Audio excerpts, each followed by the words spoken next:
talk about cell referencing. Right? So as you know, cell referencing is when we include a cell in a formula using its name, right? So by default, spreadsheets use relative references. This is where when you copy a formula from one cell to another or down a column, it automatically updates. Let me give you an example. So suppose we are saying this formula is for adding from B, let's say from B2 to B10, from B2 to B10, and then I copied it across the row. So you see that uh, the cell references, here we have from B2 to B10, right?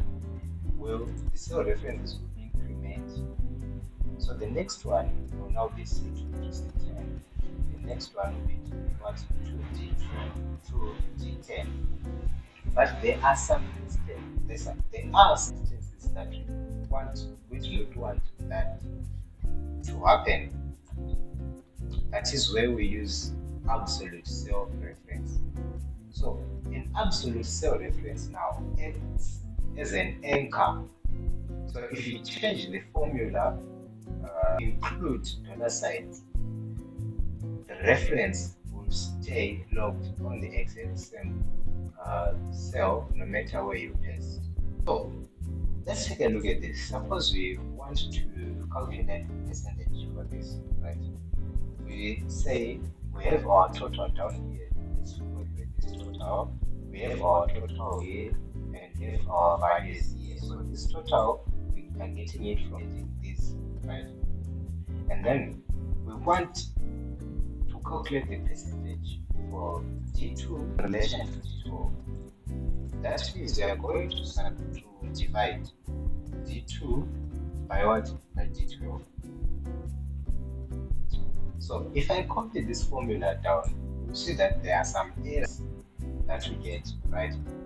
The thing is that, as I said before, when you copy the formula down the column, it increments the cell reference values, right?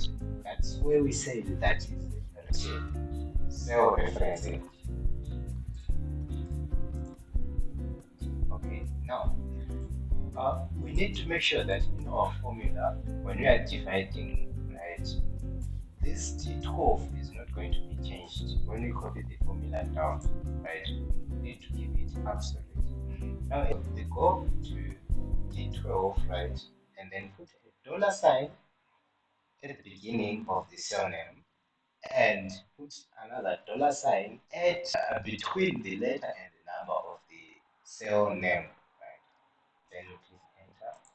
Now, if we copy the formula down, we will not get any of those errors again because we have fixed the cell reference. We are now using absolute cell referencing. So even if we copy this formula down like this, right, we will get absolute cell referencing on G12 only because we only put it on what? On G12. So for G2,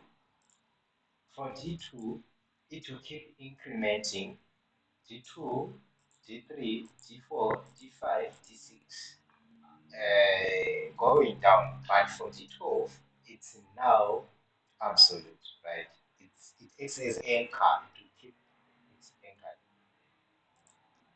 So this is it.